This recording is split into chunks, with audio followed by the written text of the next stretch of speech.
제8장 왜 용서인가? 제프리 다머가 옥사하던 주에 나는 용서를 주제로 한 열띤 토의에 참석했다. 연쇄살인범 다머는 17명의 젊은이를 욕보이고 죽인 뒤 시체를 토막내서 냉장고에 넣어두고 인육을 먹었던 사람이다. 그가 체포되자 미러키 경찰서는 발칵 뒤집혔다. 경찰들이 한 베트남 소년의 필사적인 도움 요청을 무시한 사실이 밝혀졌기 때문이다. 그 소년은 벌거숭이 몸으로 피까지 흘리며 어떻게든 다머의 아파트에서 달아나려 했으나 끝내 살해되어 그의 아파트에서 11구의 시체 중 하나로 발견되었다. 1994년 11월 다머는 동료 죄수가 휘두른 빗자루 손잡이에 두들겨 맞아 죽었다. 그날 텔레비전 뉴스에는 다머의 피해자 유족들과의 인터뷰도 나왔는데 대부분 그가 너무 일찍 죽었다며 다머의 피사를 못마땅해 했다. 오래오래 살아서 자기가 저지른 일을 떠올리며 고통당해야 한다는 것이었다. 그중 한 텔레비전 방송은 다머가 죽기 몇 주 전에 녹화한 프로그램을 내보냈다. 인터뷰하는 사람이 다머에게 어떻게 그런 범죄를 저지를 수 있었느냐고 묻자 다머는 그때만 해도 하나님을 믿지 않았기 때문에 누구에게도 책임의식을 느끼지 못했다고 말했다. 처음엔 경범으로 시작해서 조금씩 잔인한 행동을 시험해보는 사이 점점 심해져서 나중엔 걷잡을 수 없게 된 것이다. 아무것도 그를 구속할 수 없었다. 다머는 이어 최근 회심하여 신앙을 갖게 된 일을 털어놓았다. 감옥 욕조 안에서 침례를 받은 그는 인근 그리스도의 교회 목사가 준 신앙 책자를 읽는데 전념하고 있었다. 감옥 목사와의 인터뷰로 화면이 바뀌자 목사는 다머가 진심으로 회개했으며 지금은 가장 신실한 신도 중 하나가 되었다고 힘주어 말했다. 소그룹 토이는 다머의 피살 뉴스만 본 사람과 다머와의 인터뷰도 함께 본 사람으로 양분되는 경향을 보였다. 전자의 그룹은 다머를 괴물 취급하며 옥중 회심 따위는 깊이 고려하지 않았다. 유족들의 비통한 얼굴만 선명히 부각되어 왔다. 어떤 사람은 대놓고 이렇게 말했다. 그따위 악질 범죄는 절대 용서받을 수 없어요. 신앙도 진심일 수 없습니다. 반면 다머 인터뷰를 본 사람들은 반신반의했다. 다머의 범죄가 천하의 악질이라는 데는 이의가 없지만 그래도 다머는 진심으로 회개하는 모습이었고 심지어 겸손해 보이기까지 했다. 토이는 결국 세상에 용서받을 수 없는 사람이 있을까 하는 질문으로 귀착됐다. 답변은 많았지만 그날 저녁 편한 마음으로 자리를 뜬 사람은 아무도 없었다. 상대방의 미안하다는 말 한마디에 화해의 손을 내밀려면 어느 누구도 용서의 파문에 직면하지 않을 수 없다. 당한 사람은 나다. 용서 못할 이유는 얼마든지 찾아낼 수 있다. 저 사람은 뭔가 배워야 해. 무책임한 행동을 조장하고 싶진 않아. 한동안 속 좀 끓이게 내버려둬. 본인한테도 이로울 거야. 행동엔 결과가 따른다는 걸 배워야 해. 잘못한 건 저쪽이야. 내가 먼저 나설 일이 아니지. 잘못한 줄도 모르는 사람을 어떻게 용서해? 나는 온갖 주장을 끌어다 대지만 곧 저항을 잠재울 어떤 계기가 생긴다. 마침내 용서의 수준까지 마음이 두그러지면 그건 마치 항복처럼 보인다. 냉혹한 논리에서 나약한 감상으로의 도약이라 할까? 왜 나는 그런 도약을 하는 것일까? 그리스도인으로서 용서하지 않을 수 없는 한 가지 요인은 앞서 말한 바와 같다. 용서하시는 아버지의 자녀로서 그분과 똑같이 용서하라는 명령을 받은 것이다. 그러나 용서는 그리스도인들만의 전유물이 아니다. 그리스도인이든 불신자든 왜 우리는 이 본성적 행위를 택하는 것일까? 최소한 3가지 실제적 이유를 찾아볼 수 있다. 이 3가지 이유는 생각하면 할수록 그 논리가 어렵지만 또한 근본적인 것임을 절감하게 된다. 첫째, 용서만이 비은혜의 사슬을 끊고 비난과 고통의 악순환을 중단시킬 수 있다. 신약에 가장 빈번히 사용된 용서라는 헬라어 단어는 문자적으로 자신을 풀어주다, 멀리 놓아주다, 자유케 하다라는 뜻이다. 나는 용서가 불공평한 것임을 10분 인정한다. 업보서를 믿는 힌두교가 공평의 측면에서는 더 만족감을 준다.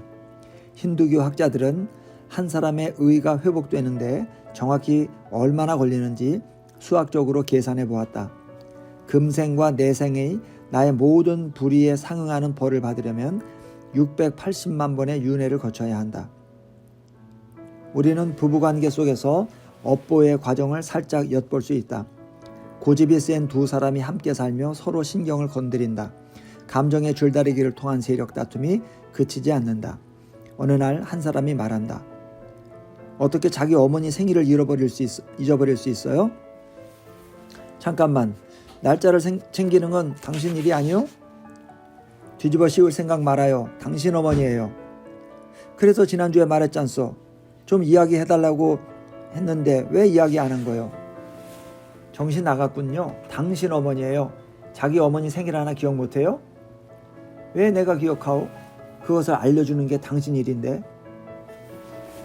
언젠가 한쪽에서 그만, 내가 먼저 사슬을 끊겠소 하고 말하지 않는 한 공허한 대화는 이를테면 680만 번의 주기를 돌 때까지 허튼 소리만 바라고 있을 것이다.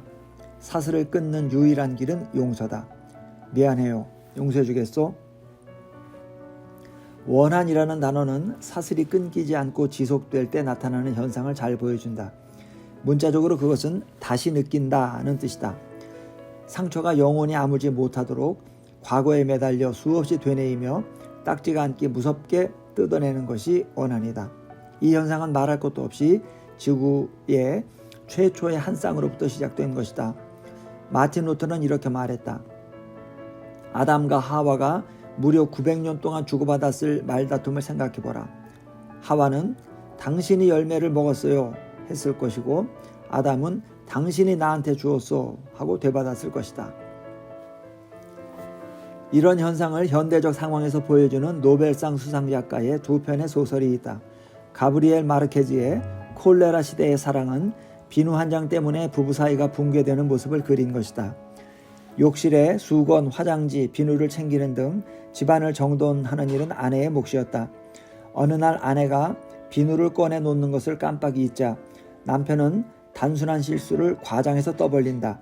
비누 없이 목욕한 지 일주일이 다 돼가 아내는 이를 완강히 부인한다. 정말 깜빡 잊었던 것으로 판명되었는데도 아내는 자존심 때문에 호락호락 넘어가지 않는다. 이후 7개월간 부부는 잠도 다른 방에서 자고 밥도 말없이 먹는다. 마르케즈는 이렇게 쓰고 있다. 나이 들어 잠잠해진 뒤로도 이들은 그때 일이 다시 입 밖에 나올까봐 전전긍긍했다. 아물지 않은 상처에서 마치 어제 다친 것처럼 다시 피가 흐를 것을 알았던 것이다. 어떻게 부부 사이가 비누 한 장 때문에 무너질 수 있을까?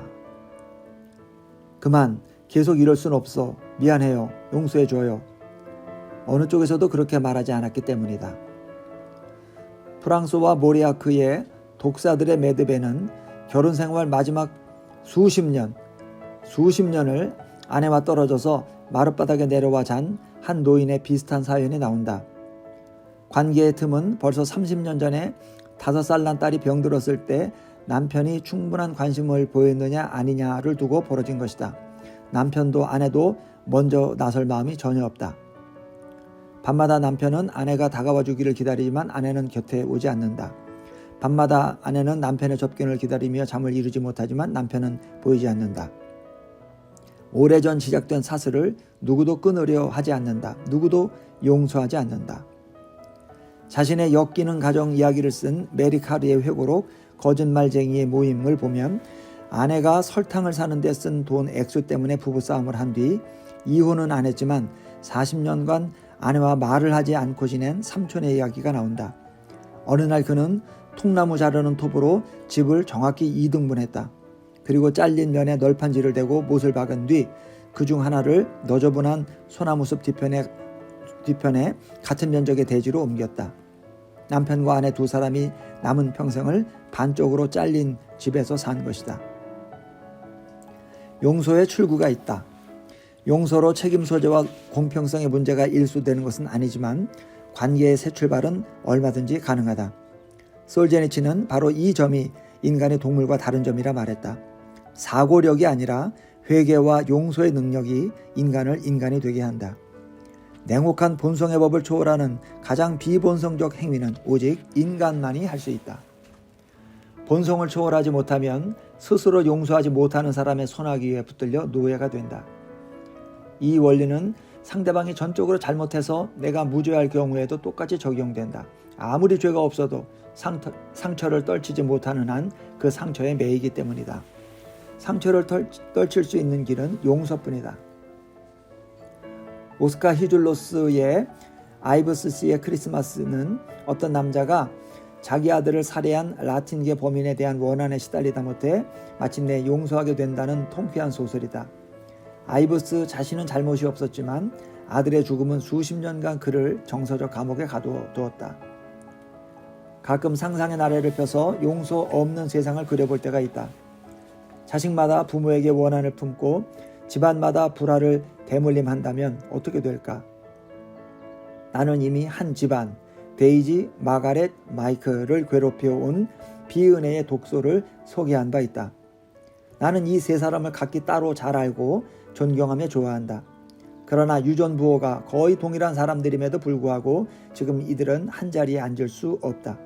세 사람 다 내게 자신의 무죄를 호소했다. 그러나 비은혜의 열매는 무죄한 측도 함께 먹는 법이다. 살아생전 다시는 보고 싶지 않다. 마가렛은 아들에게 소리쳤다. 그 바람은 그대로 이루어져 지금도 마가렛은 매일 고통을 맛보며 산다.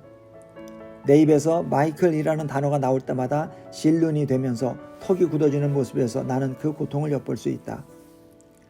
상상의 나래를 넓혀 이번에는 마치 역사의 모든 상처가 국가와 인종과 부족이 서로 부딪혀 생기기라도 하듯이 구식민지마다 옛 종주국의 원한을 품고 인종마다 타인종을 미워하고 부족마다 적과 싸우는 세상을 그려본다. 이런 장면을 상상하면 마음이 우울해진다. 현존하는 역사와 너무 흡사하기 때문이다. 유대인 철학자 한나 아렌트의 말처럼 역사의 불가피한 일들에 대한 유일한 처방은 용서로서 용서가 없이는 회복 불능의 궁지에 발이 묶일 뿐이다. 용서하지 않을 때 나는 과거의 감옥에 갇히며 변화의 잠재력은 완전히 차단된다. 그것은 통제권을 타인, 즉 원수에게 내어준 뒤 혼자서 과거의 여파를 당하는 운명을 자초하는 것이다. 어느 이민자 랍비로부터 이런 놀라운 고백을 들은 일이 있다. 미국에 오기 전에 아돌프 히틀러를 용서해야 했습니다. 새 나라에까지 히틀러를 품고 오고 싶지 않았습니다. 용서란 높은 도덕률을 충족시키기 위한 것만은 아니다. 용서란 바로 자신을 위한 것이다. 루이스 스미디지의 말처럼 용서로 치유받는 최초의 그리고 많은 경우 유일한 사람은 바로 용서하는 사람이다. 진실된 용서는 포로에게 자유를 준다. 그러고 나면 자기가 풀어준 포로가 바로 자기 자신이었음을 깨닫게 된다. 형들에게 정당한 원한을 품었던 성경 속의 요셉에게서 용서는 눈물과 신음으로 터져나왔다. 이것은 해산과도 같이 해방의 전조였다. 그 해산을 통해 요셉은 마침내 자유를 얻었다. 그는 아들의 이름을 므낫세라 지었다. 이는 잊혀지게 하는 자라는 뜻이다. 용서보다 어려운 게 딱 하나 있는데 바로 용서하지 않는 것이다. 용서의 두 번째 위력은 가해자가 겪는 죄책감의 중압을 덜어주는 것이다. 죄책감의 부식작용은 아무리 억압해도 막을 수 없다. 헨리 알렉산더라는 KKK 단원이 1993년에 아내에게 죄를 고백했다. 그는 1957년에 다른 단원들과 함께 어느 흑인 트럭 운전사를 운전대에서 끌어내 급류가 흐르는 곳에 있는 높은 폐교로 몰고 가 비명을 지르며 뛰어내려 죽게 했다. 알렉산더는 1976년 그 죄로 기소되었으나 무죄를 주장하다 백인 배심원 한 사람 덕에 풀려났다. 이후 36년간 무죄를 내세우던 그가 마침내 1993년에 아내에게 진상을 털어놓았다. 하나님이 나에 대해 어떤 계획을 품고 계신지 모르겠어. 날 위해 뭐라고 기도해야 할지도 모르겠어. 그리고 며칠 후 그는 죽었다. 알렉산더의 아내는 흑인 남자의 미망인에게 사죄 편지를 보냈고 그 편지는 곧 뉴욕타임스지에 소개되었다. 헨리는 평생 거짓말쟁이로 살았습니다. 그리고 나까지도 그렇게 살게 만들었습니다. 오랜 세월 아내는 남편의 무죄 항변을 그대로 믿었다. 남편은 조금 더 후회의 빛을 내비치지 않았다. 죽기 직전에야 사실을 밝혔지만 공적 배상에 나서기엔 너무 늦었다. 그러나 그런 그도 여태 숨겨온 무시무시한 죄책감을 무덤까지 품고 갈 수는 없었다. 36년간 강경하게 부인해왔으나 그는 여전히 용서만이 줄 수 있는 해방이 필요했던 것이다. 역시 KKK 단원인 네브라스카주 링컨의 내룡 레리 트랩도 1992년 신문에 대서특필됐다.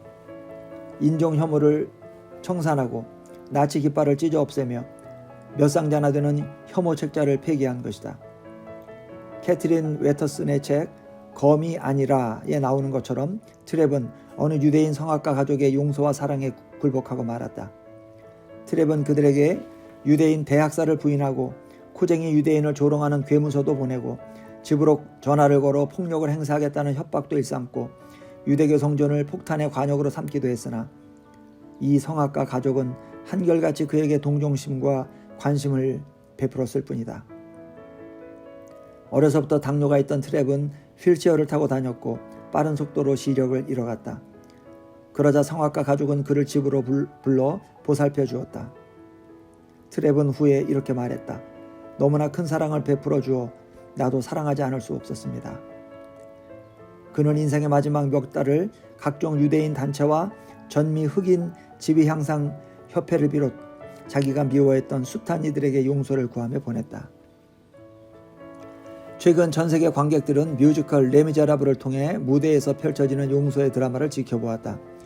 이것은 산만하게 전개되는 빅토르 위고의 원작 소설 줄거리 그대로 평생 쫓겨다니던 프랑스인 죄수 장발장이 끝내는 용서를 통해 새 사람이 된다는 내용의 뮤지컬이다. 빵을 훔친 죄로 19년 중노동을 선고받은 장발장은 점점 사나운 죄수가 되어갔다. 주먹 싸움에서 그를 이길 사람이 없었다.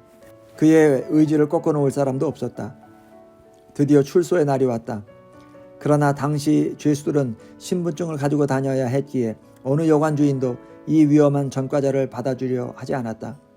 굳은 날씨에 묵을 곳을 찾아 나흘간 시골길을 헤매던 그에게 마침내 어느 친절한 신부가 자비를 베푼다.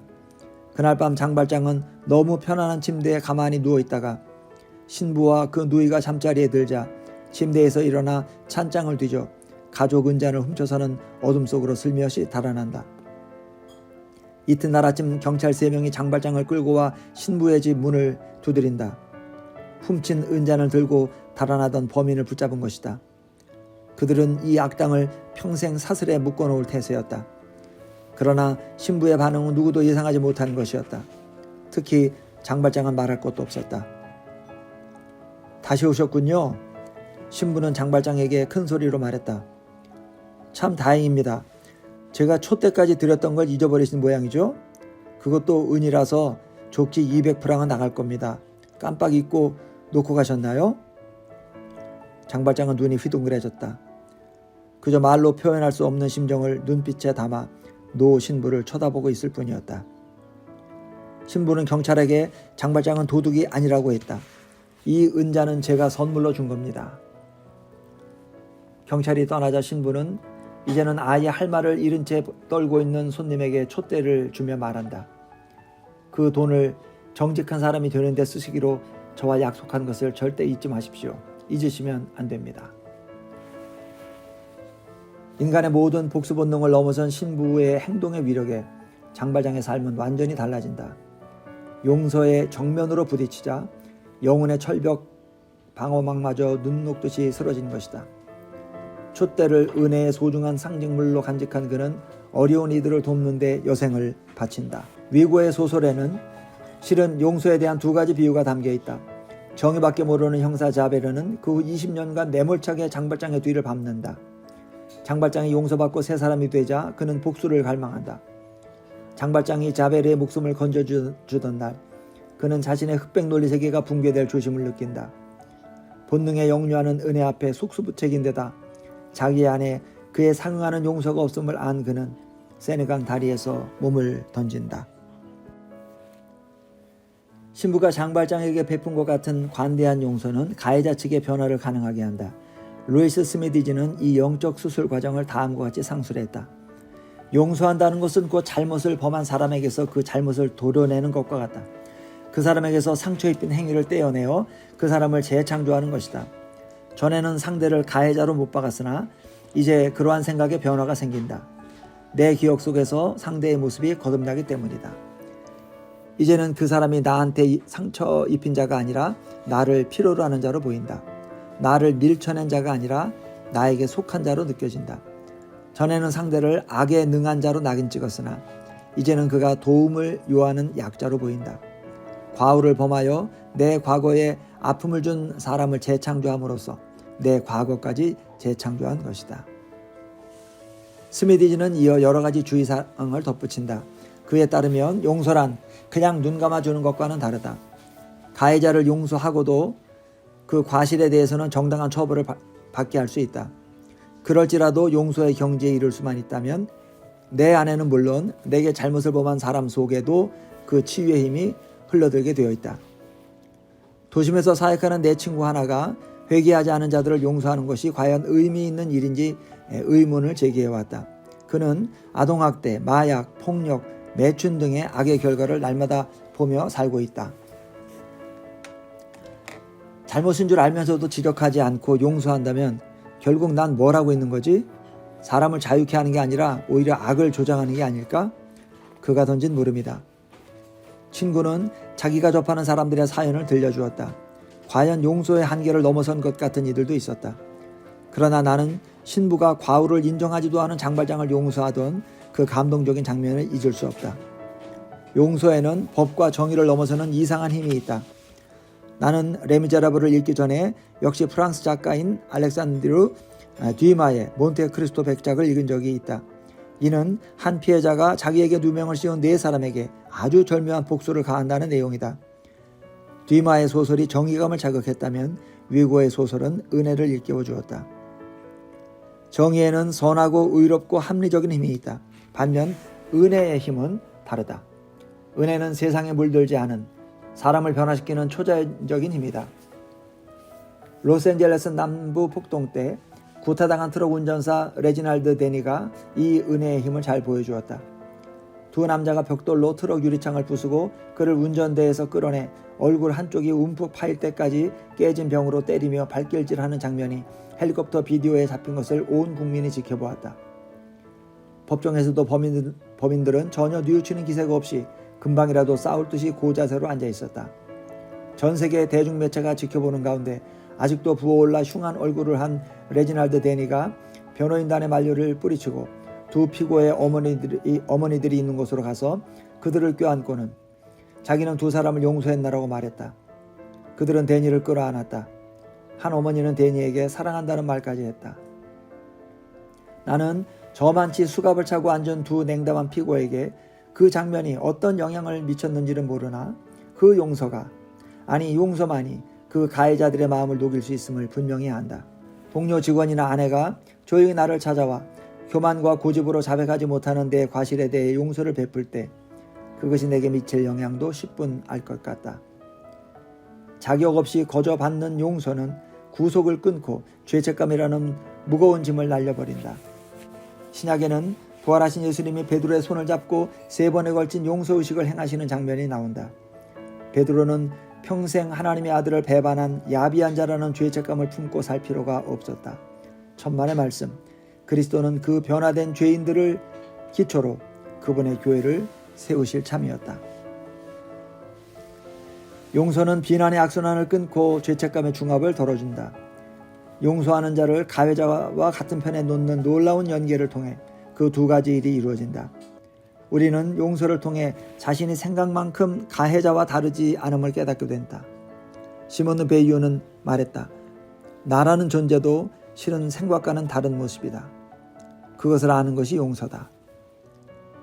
나는 이 장 첫머리에서 제프리 다머 사건을 중심으로 용서에 대해 소그룹 토의를 벌인 일을 이야기했다.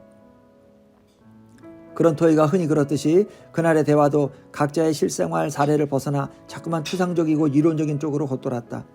다른 혐오 범죄들 이야기며 보스니아 나치 대학살 이야기도 나왔다.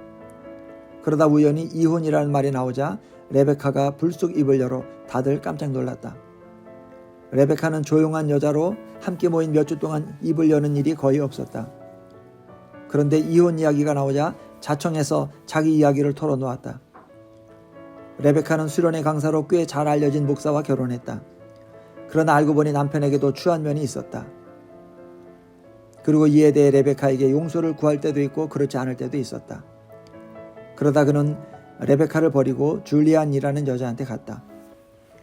레베카는 목사의 아내로서 그런 모욕을 당하는 것이 말할 수 없이 괴로웠다. 남편을 존경하던 일부 교인들은 목사의 타락이 부인 탓이기라도 한 것처럼 레베카를 대했다. 레베카는 망연자실하여 점점 사람과의 접촉을 꺼리게 되었다. 사람을 믿을 수 없었던 것이다. 남편을 마음속에서 떨치려 했지만 자녀 방문권 문제로 꾸준히 접해야 했기 때문에 그것도 뜻대로 되지 않았다. 레베카는 자기가 전 남편을 용서하지 않는 한 복수의 응어리가 아들에게까지 전해질 것 같은 생각이 강하게 들었다. 몇 달 동안 기도했다. 처음에는 기도도 시편의 어떤 기도처럼 복수심에 찬 듯했다. 하나님이 전 남편에게 받아 마땅한 것을 주시기를 구했다. 그러나 결국은 그 받아 마땅한 것을 결정할 권한을 하나님께 맡길 수 있었다. 어느 날 밤 레베카는 전 남편에게 전화를 걸어 떨리고 긴장된 목소리로 말했다. 당신이 나한테 한 일을 다 용서한다는 것을 말해주고 싶었어요. 줄리안도 용서하겠어요. 그러나 그는 잘못을 인정하는 기색조차 없이 레베카의 말을 웃어넘겼다. 비록 상대가 받아들이지는 않았지만 그날의 통화는 레베카가 묵은 원한을 털어내는 데 도움이 됐다. 몇 년 후 레베카는 남편을 훔쳤던 여자 줄리안으로부터 이성을 잃은 듯한 전화 한 통을 받는다. 줄리안은 남편과 같이 미네아폴리스에서 열린 목회자 수련회에 참석 중이었는데 남편이 잠깐 산책을 하고 온다며 호텔방을 나갔는데 몇 시간 후 남편이 창녀를 찾아갔다 붙잡혔다는 경찰의 보고를 받게 된 것이다. 줄리안은 레베카와 통화하며 울고 있었다. 이제껏 당신 말을 믿지 않았어요. 설사 당신 말이 맞더라도 이제는 남편이 달라졌다고 애써 생각을 고쳐먹곤 했지요. 그런데 이럴 수가. 너무 창피하고 속상해요. 죄책감도 들고요. 세상에 누가 내 마음을 알아줄까요? 갑자기 당신이 우리를 용서한다고 말하던 그날 밤이 생각났어요. 어쩌면 당신은 내 심정을 이해할 수 있으리란 생각이 들더군요. 염치 없는 부탁인 줄 알지만 찾아가서 이야기를 나눠도 될까요? 어디서 그런 용기가 생겼을까? 바로 그 저녁 레베카는 줄리안을 집으로 초대했다. 둘은 거실에 앉아 같이 울며 배신의 사연을 나눈 뒤 끝으로 함께 기도했다. 줄리안은 그날 밤을 자기가 그리스도인이 된 시간으로 꼽는다고 한다. 레베카가 사연을 털어놓는 동안 우리 그룹은 쥐죽은 듯 조용했다. 레베카가 묘사한 용서는 추상적인 이론이 아니라 거의 불가해에 가까운 인간 사이의 연합의 장면이었다. 레베카는 우리에게 말했다. 남편을 용서해 놓고도 오랫동안 왠지 나만 바보 같다는 기분이 들었어요. 그런데 그날 밤 용서의 열매를 알게 됐어요. 줄리안의 말이 맞았어요. 나는 줄리안의 심정을 이해할 수 있었죠. 그리고 나 또한 같은 일을 겪어봤기에 줄리안의 적이 아니라 같은 편이 돼줄 수 있었어요. 두 사람이 한 남자한테 배신당했으니까요. 그 다음 내가 할 일은 줄리안에게 증오와 복수심과 죄책감을 극복하는 법을 가르치는 일이었어요. 루이스 스미디지의 용서의 기술에는 성경 속 하나님의 용서에도 인간의 경우와 마찬가지로 점진적 과정이 있다는 특이한 의견이 제시되어 있다. 첫 단계로 하나님은 죄로 인한 장벽을 제하사 죄인 속에서 인간의 가치를 되찾으신다. 그 다음 복수의 권한을 버리시고 친히 그 몸으로 죄값을 치르신다. 끝으로 하나님은 우리를 의롭다 칭할 길을 찾으시며 우리를 향한 감정마저 좋게 바꾸신다. 우리를 보실 때 하나님의 형상이 회복된 자녀의 모습을 보시기 위함이다. 스미디지의 통찰을 묵상하다 보니 하나님의 용서라는 은혜로운 기적은 하나님이 그리스도가 되어 이 땅에 오심으로써 이루어진 연계 때문에 가능한 것이라는 생각이 든다. 하나님은 그토록 사랑하기 원하시는 피조물 인간과 어떻게든 손을 잡으셔야 했다. 문제는 방법이었다. 체험적으로 보자면 하나님은 죄의 유혹 속에서 괴로운 하루를 보낸다는 것이 어떤 것인지 잘 모르셨다. 그래서 그분은 이 땅에 오사 우리 가운데 사심으로써 비로소 그것을 배우셨다. 직접 우리 입장이 되신 것이다. 히브리서에 이 성육신의 신비가 잘 나타나 있다. 우리에게 있는 대제사장은 우리 연약함을 체휼하지 아니하시는 자가 아니요 모든 일에 우리와 한결같이 시험을 받은 자로 돼 죄는 없으시니라. 고린도후서는 한 걸음 더 깊이 들어간다. 하나님이 죄를 알지도 못하신 자로 우리를 대신하여 죄를 삼으신 것은 이보다 더 명쾌할 수 있을까? 하나님이 벌어진 곳을 메우셨다. 아예 우리 자리로 오신 것이다. 히브리서는 그렇기 때문에 예수님이 우리 입장을 아버지께 대변하실 수 있다고 말하고 있다. 이 땅에 와보셨기에 모두 이해하는 것이다. 복음서 기사로 복음돼 용서는 하나님께도 쉽지 않았던 것으로 보인다. 만일 할만하시거든 이 잔을 내게서 지나가게 하옵소서. 예수님은 엄청난 대가를 생각하며 그렇게 기도하셨다. 땀방울이 핏방울처럼 굴러떨어졌다. 그러나 다른 길은 없었다. 이윽고 운명하기 전에 남기신 마지막 말씀 가운데 한마디. 저희를 사하여 주옵소서. 로마 병사들, 종교 지도자들, 어둠 속으로 달아난 제자들, 여러분, 나 모든 사람들, 저들을 사하여 주옵소서. 자기의 하는 것을 알지 못함이니이다. 하나님의 아들은 오직 인간이 되어 보심으로써만 진정으로 말씀하실 수 있었다. 자기의 하는 것을 알지 못함이니이다. 우리 가운데 살아보셨으므로 이제 이해하시는 것이다.